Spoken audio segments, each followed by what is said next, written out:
Okay, that's okay. Let's see what this we have. Das merke ich ja dann beim Interview. Hey, Norman! I think the same. Ein Projekt vorgestellt. Da vorne an der Bar ganz hinten. Es gibt nämlich Leute, die wollen dein Buch signiert haben. Schön, dass du hier bist. Ihr habt so eine gemütliche Ecke da drüben. Wie? Da, wo wir sind, ist immer gemütlich. Ja. You want to put? Okay, yeah, but here we have. Look, now you know how it goes. You look in the camera. You look to me. Yeah. Don't look. Oh. Yeah. I look what is going outside if the sun is shining. And your book was here. I'm sure we get one of them.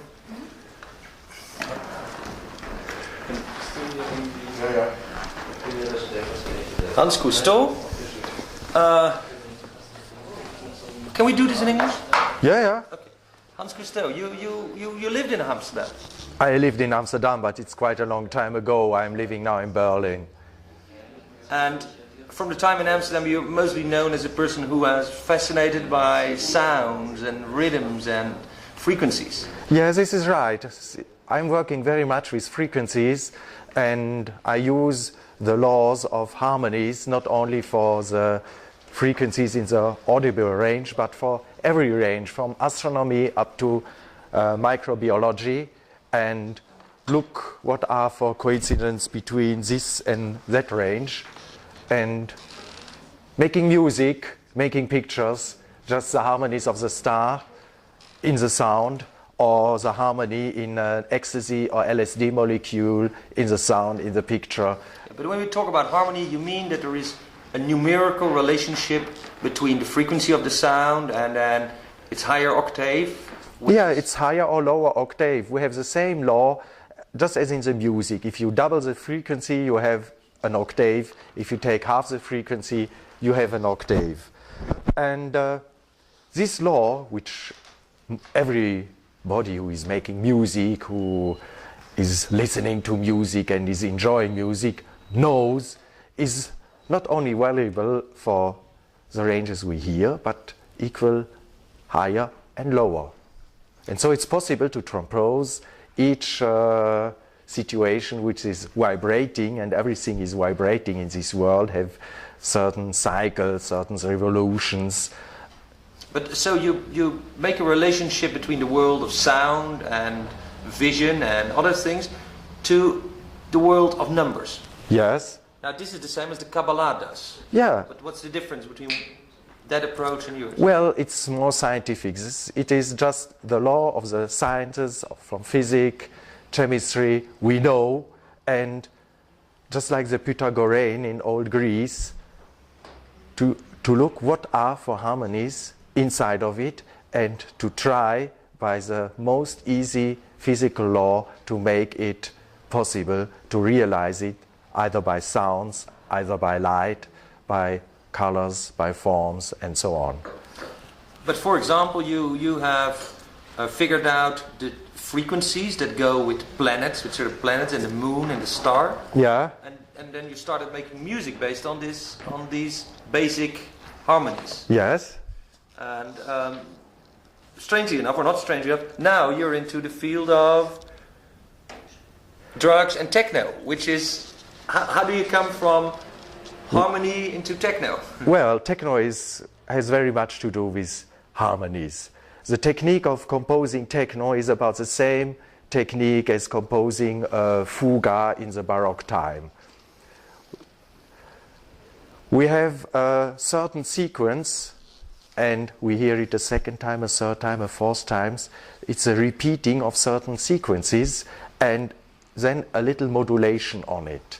And a fuga is a certain theme, and then it turns the theme or a bit higher or a bit lower, and it's always repeated, and new music is coming onto it. And the same is in the techno. Each melody has to work with each melody, as in the canon or in the fuga, each part of a composition have to work with another part, and when it's going all around, you call it a fuga circulum.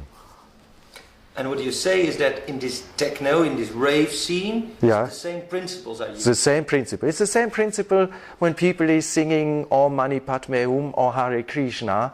It's a frequency, a sound, a word, and a second, a third one, and then you repeat it, you repeat it, you repeat it, and this makes just the following of a response of frequencies in our own brain.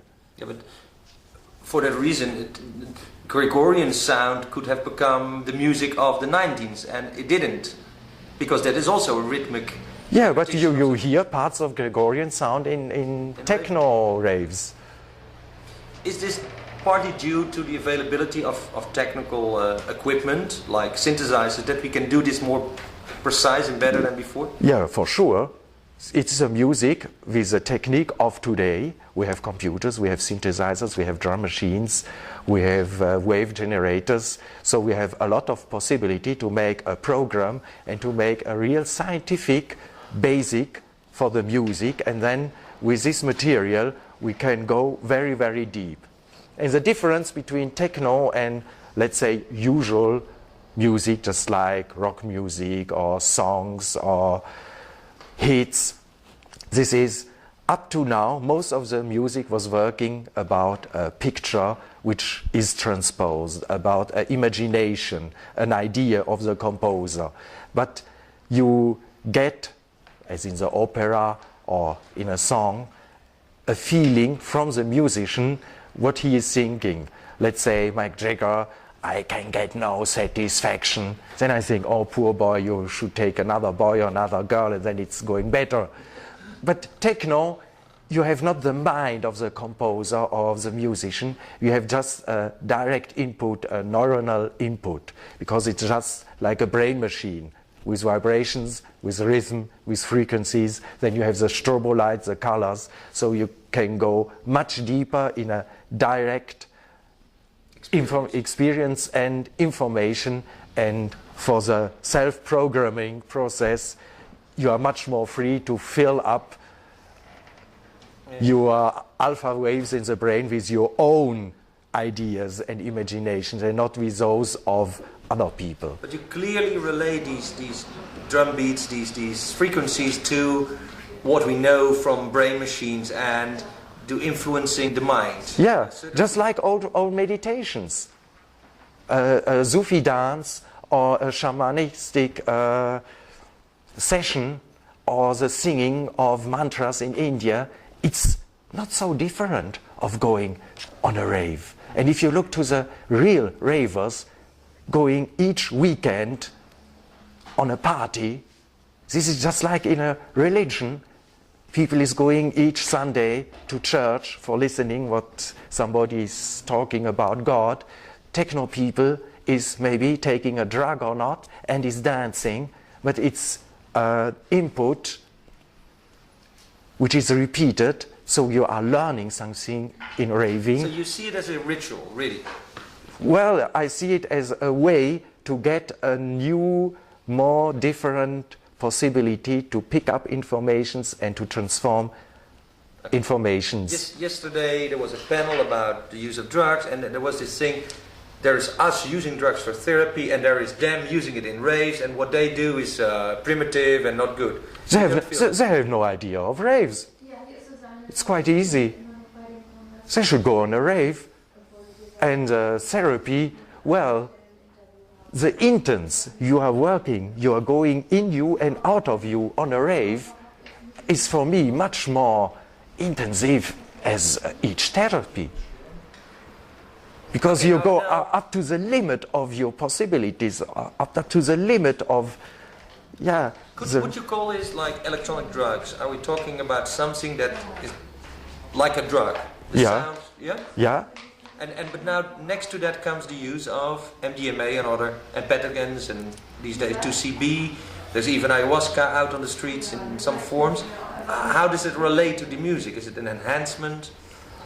Well, for me, I can just say what I feel or what friends are telling me. But for me, for example, if I take a certain drug, let's say LSD or let's say MDMA, then it's another way of listening the music. I'm more open and I can more go in because my mind is not so working. And if I really going in ecstasy, it's good when my mind is not so working and I have really the whole trust in myself, in the body, in the feeling, and not a mechanism of control. So it's a liberation for you to experience more and better. Yeah. Now, why has techno, which came from Chicago and the States really, why has it been so successful in Germany? Is there an explanation for that? Well, in Germany has an old tradition in electronic music. Let's say Kraftwerk,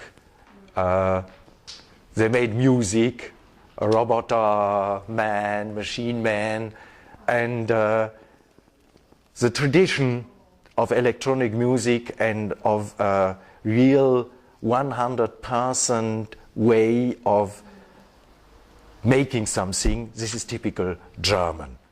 And then techno is something new, and let's say the last 6 years in Germany were two different people coming together. One part, 40 years capitalist school program, the other part, communist school program. There are different ways of getting information, of working with informations, and of realizing ideas. And this was a coming together, and for some people it was hard and they didn't know how to react, but for other people it was a real big inspiration to see a lot of people which are nearly the same and in a certain point absolutely different. And like in Berlin, you feel this energy at the moment? Yeah. Yeah. It's very interesting in Berlin. It's wonderful. It's really wonderful. Yeah. Well, for me, Berlin at the moment feels like a gigantic building site and a merging of many energies and many new things, but I don't feel a direction. Do you feel there is... Well, Berlin is a big town. There are different directions. But Berlin has a real good and big party scene. I don't know any town where so much people all the time are making party, absolutely ecstasy, really far out. Just like shamanic people some thousand years ago in Siberia, or some people in the Congo with drums 3 days, drumming, and then they are going up in other dimensions. Do you feel this is partly due to the government? Does the government allow these kind of parties more easy in Berlin than in other places? The government in Germany, I think what is going about techno, they don't know what they want to do. On one side, they're very angry because they see it's an energy which is not going in the traditional political parties, in the traditional religions. But on the other way, when they are defending it, then